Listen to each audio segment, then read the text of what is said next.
नमस्कार, परिवर्तन news channel में आप सभी का स्वागत है। चैनल से जुड़ने के लिए लाइक, सब्सक्राइब, कमेंट एवं शेयर करें। पी अपडेट में डॉक्टर अरुण कुमार राज ने मध्यम वर्ग के लोग भरते टैक्स लेकिन कोई सरकारें नहीं सोचता उनके बारे में विस्तार से बताया है।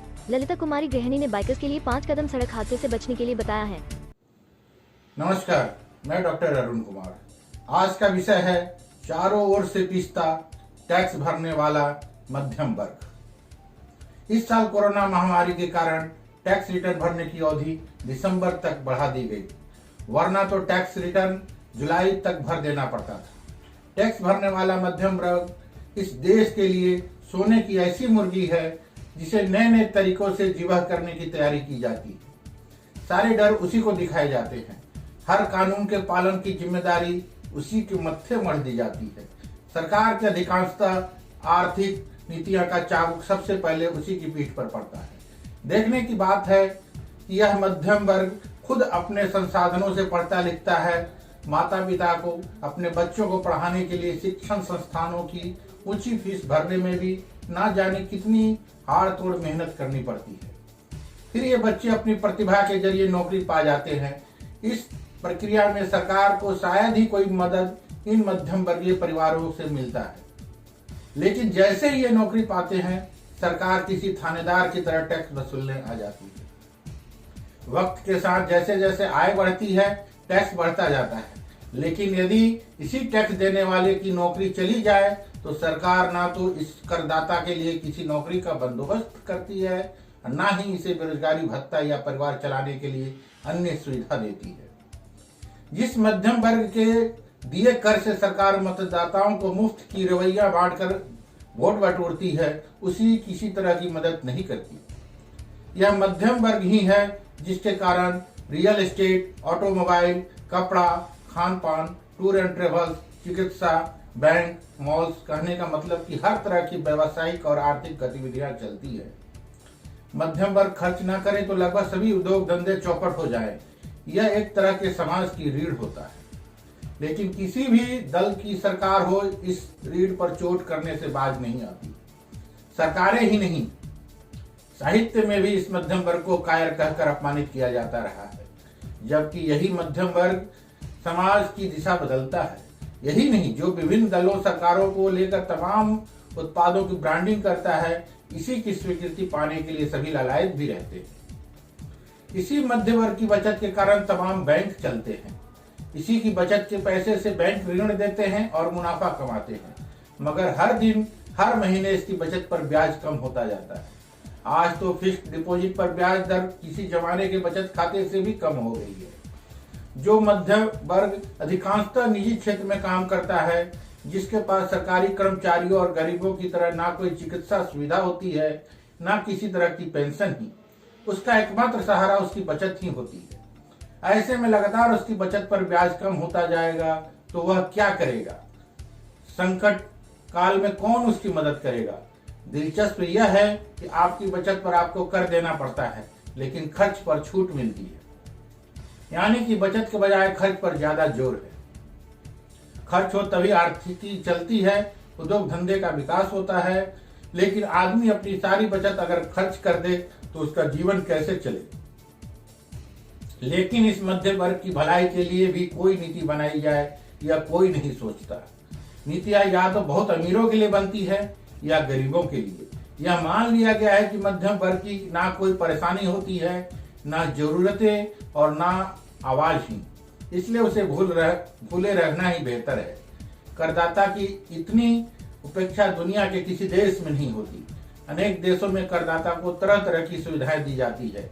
उन्हें देश की चालक शक्ति माना जाता है। ऐसे में अपने देश में ईमानदारी से कर देने का परिणाम आखिर सरकारों की उपेक्षा क्यों है? कुछ दिन पहले टैक्स से संबंधित काम करने वाले एक परिजन ने कहा कि इस देश के 4 करोड़ करदाता बाकी के 126 करोड़ लोगों को ढो रहे हैं, उनकी गाड़ी खींच रहे हैं। टैक्स देने वाले को हर कोई लूट रहा है। मुश्किल यह है कि वह अपनी नौकरी और परिवार की गाड़ी खींचने में इतना व्यस्त है कि उसके पास किसी तरह के विरोध का समय भी नहीं है। धन्यवाद। आपका अपना डॉक्टर अरुण कुमार। बाइक चलाते समय इन 5 चीजों को हमेशा रखें साथ। सड़क हादसे के दौरान बचाते हैं आपकी जान।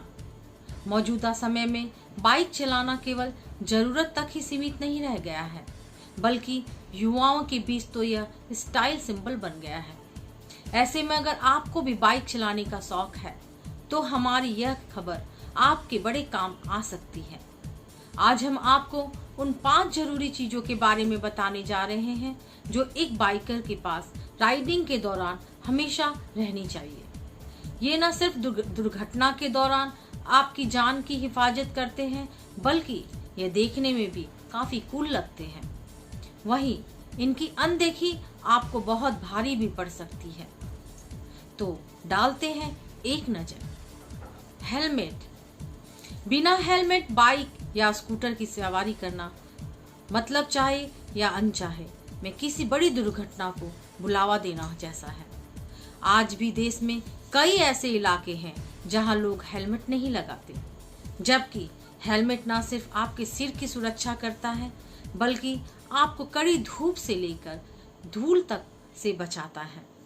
लेकिन यहाँ ध्यान देना जरूरी है कि बिना ISI मार्क वाला हेलमेट ना पहने। दरअसल ISI मार्क वाले हेलमेट की कई राउंड में टेस्टिंग होती है, जिसके बाद ये आप तक पहुंचता है। Riding jacket. इन जैकेट्स को खास तौर पर ड्राइव के लिए तैयार किया जाता है। इन्हें पहनने के बाद आपको राइडिंग के दौरान बेहतरीन अनुभव मिलेगा। इसके अलावा यह सफर के दौरान आपकी सुरक्षा भी करते हैं। Riding pants. सुपर बाइक्स या ज्यादा सीसी वाले बाइक्स का इंजन आपके पैरों को गर्म कर देता है। नॉर्मल पैंट उस गर्मी को झेल नहीं पाते हैं, जिसके कारण राइडर को हर छोटे अंतराल पर बाइक रोकनी पड़ती है। जबकि राइडिंग पैंट्स को बनाया ही इसलिए जाता है कि किसी भी बाइक पर आप आसानी से लंबी यात्रा कर सके। इन पैंट्स में आपको फंसने या फटने का डर नहीं होता है। Riding gloves. शानदार ग्रिप पाने के लिए राइडिंग ग्लव्स पहनना जरूरी है। इससे लंबी यात्रा के दौरान आपके हाथों में थकावट कम आती है। इसके अलावा गिरने पर यह आपके हाथों को भी बचाते हैं। Riding mask. लंबी यात्रा के दौरान राइडिंग मास्क का इस्तेमाल करना जरूरी हो जाता है। दरअसल कई बार लोग सोचते हैं कि जब हेलमेट है तो किसी और चीज की क्या जरूरत है, लेकिन सच्चाई यह है कि हेलमेट आपके सिर की सुरक्षा और बाहरी धूल से बचाता है, जबकि राइडिंग मास्क एयर फिल्टर से आने वाली धूल से भी आपको बचाता है। इसके अलावा राइडिंग मास्क पसीने को भी सोखता है।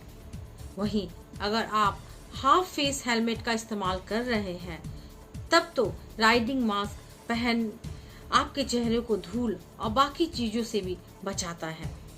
यह धूल या बर्फ से ढके रास्तों पर आपके चेहरे की हिफाजत करता है। मैं ललिता कुमारी, धन्यवाद।